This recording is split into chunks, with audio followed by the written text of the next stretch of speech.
In Britain, change is beer. Near.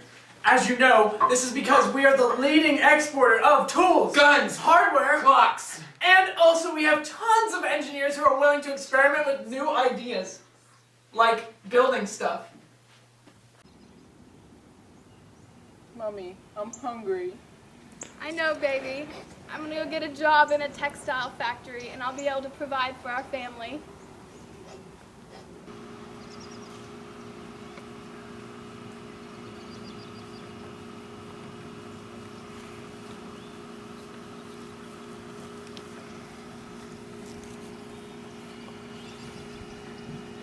I've enclosed this land for myself. No one else can take it. It's mine to farm on. We can't share it anymore. I can't believe we have to give up our farm. That they're building factories on our land.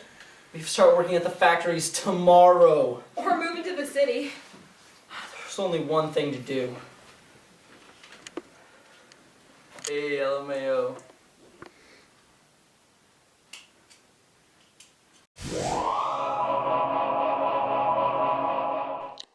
Be sure to keep your eye open for some new technological developments, including the spinning Jenny, Or cotton gin by Eli Whitney. or Richard Arkwright's water frame, Or the electric telegraph by Samuel Morse. maybe even Alessandro Volta's battery. I think we're on the edge of our very first industrial revolution.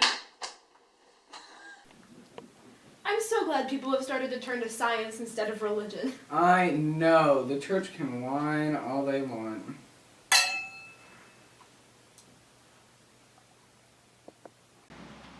Mommy, I can't wait to go home and play the chili papa. We'll be home soon, baby. Work! I need you going faster. This is not good enough. Faster! Work!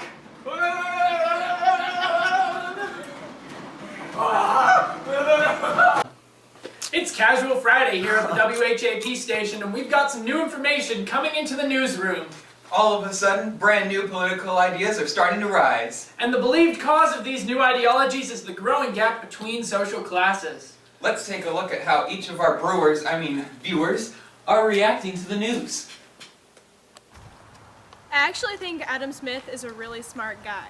I mean, his idea of laissez-faire says that the government should stay out of the economy. And I personally have had to run trade underground with different countries for a long time, and so I think that his idea of free market capitalism is a really good one. I'm a banker, and personally I like the philosophy of positivism versus utopian socialism. St. Simon says we should apply the scientific method to our social and economic problems, and I'm going to do what Simon says. I'm totally down with that whole utilitarianism thing. It seems best for the people because its basic ideas include bringing the greatest amount of good to the greatest number of people. Did you hear about these new guys? Thomas Malthus and David Ricardo. They're both trying to explain why this poverty thing even exists, but they don't really want to get into that laissez-faire stuff. So basically they're we're all super poor because we keep too much, and we're popping out too many babies. That's crazy. Being middle class during all this madness is great. Mechanization is cheap, which makes mass production easier, and we have enough influence and wealth to do whatever we want. I agree. I'm kind of like this Josiah Wedgwood guy. I mean, pottery is a big hit right now. This guy must be making bank. And look at these new clothes I got. They're soft and they smell great because the textile industry has grown. Whoa. Mechanization is amazing. It increases productivity and lowers prices for almost everything. Like in cotton mills and all these factories, they use the new division of labor system. And that way it creates lots of new jobs. Welcome back to WHAP News, and we're on the phone right now with Susan from America. Susan, tell us what's going on. Believe it or not, the cotton industry is seeing massive effects. Hey guys, business over here is booming in the South, all thanks to Whitney's invention. States such as Louisiana, Georgia, Alabama, and Mississippi producing tons of cotton. The South is becoming a cotton kingdom. How are the new steam engines treating you? If you haven't noticed, steam engines are in right now.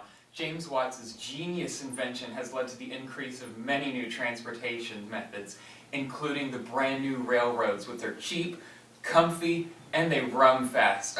They run fast. Steam engines are changing America drastically. They now power the machinery in flour and cotton mills and pottery manufacturers. Now, let's take a look at 2 interviews with British citizens to see what they think this new technology means for them. It's been a nice few years. I'm so glad that we've turned to technology. Since then, our family life has just been much more comfortable, and we found a great place in society. I've been working hard just to make good money for our family, and those who are poor have no one else to blame but themselves, because they chose not to work as hard as I have. Honestly, it's really hard to get by and provide for my family. I used to make clothes by hand, but with my loom. But when I went out of business, it's been really hard to make ends meet. Being poor during these times is really tough. I even have to drug my own children to get them to go to the factory so that they'll be asleep the whole time and not get hurt. From what I've heard in books and from what people say, working is a man's job. So why do I have to go to the factories every day? I have to face problems such as sexual harassment every single day in factories. Doing all this puddling makes me think of pudding. Same. I'm glad that we have a new way to get rid of all the impurities in Coke, but this is getting really boring standing around stirring this all day. Have you heard of that Crystal Palace in London? It's made entirely of glass and iron. What a time to be alive! Oh, I'm so hungry. How do they expect us to be able to buy food? I know, the prices of food keeps getting higher and our wages aren't just rising fast enough. I can't even feed my family, let alone Kitty. You know what we could do? What? Oh god. Wow, you have food. I know, thanks to these new public safety things, whatever they're calling them these days. Yeah, and we have so much new technology, it's great. Even us poor people can get this cotton.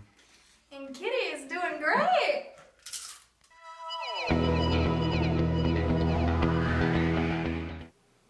Let's have a quick shout out to the textile industry for developing these new threads to make our studio nice and clean. Breaking news, some major changes are happening in our society. Let's take a look at life now compared to how it used to be.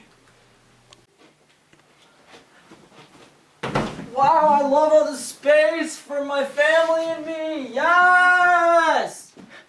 It's so cramped in here! We don't want corn laws that put tariffs on our exported grains. It makes them way too expensive to buy. Well, too bad. We're not changing them. These hungry 40s have lasted long enough. It's time we abolish these corn laws to lower the cost of food for you all. Yes! We're finally getting the ability to participate in free trade.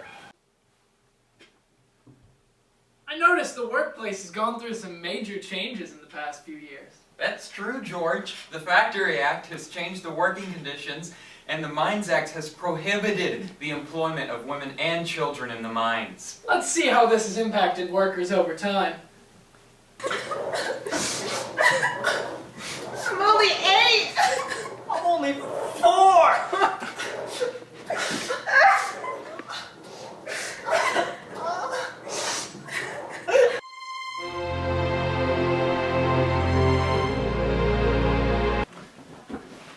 Yes! Yes, I'm so happy! Wow, these mines suck! Tell me about it. We women and children shouldn't have to work here.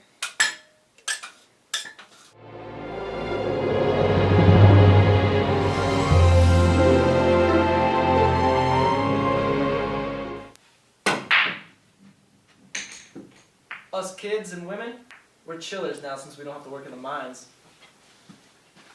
And here's an editorial brought to you by the creative writers here at the WHAP Network. In our day and age, we have seen a dramatic change in social injustices and issues. Since the first societies of the world were created, a leading social issue was the role of women in each civilization, including our own. As we have watched the Industrial Revolution shape Europe and its people, we have seen new changes in the lives of women today. The middle and upper class women have benefited greatly from the Industrial Revolution. As the wealthy landowners built factories, sold land, and participated in world trade, the economy skyrocketed. Men started working in offices and locations far away from home, and women generally stayed at home. This change has sharply increased the line between the separate spheres of men and women. Not only this, since there has been more available money, servants are now easily afforded, and the role of upper and middle class women in the household has decreased. Instead, these women are managing servants, education of children, and the family social status. The wealthy women of this area were induced into a cult of domesticity and were removed from the business world. This transformation has been generally demeaning to the status of women and decreased their equality with men. On the other hand, women of the lower class lived an entirely different life. As factories and machines started taking men's jobs, they were forced to take their family into horrific urban conditions. With the open agricultural life taken away from them and few jobs available, everyone in the family has to work just to stay alive. Women, being disrespected as lower beings, are forced to take lower pays, worse conditions, and more work than men. Women of all ages are forced to do the dirty work of our society for practically nothing. Women with young children are forced to make the impossibly hard decision on whether to take their drugged child to work in polluted conditions, or to stay home with their child and risk the economic starvation of their family. The life of lower class women is a poor and generally depressing life. Yet they have proved themselves to be the backbone of the urban society in Europe and have so far kept this industrial revolution on its feet.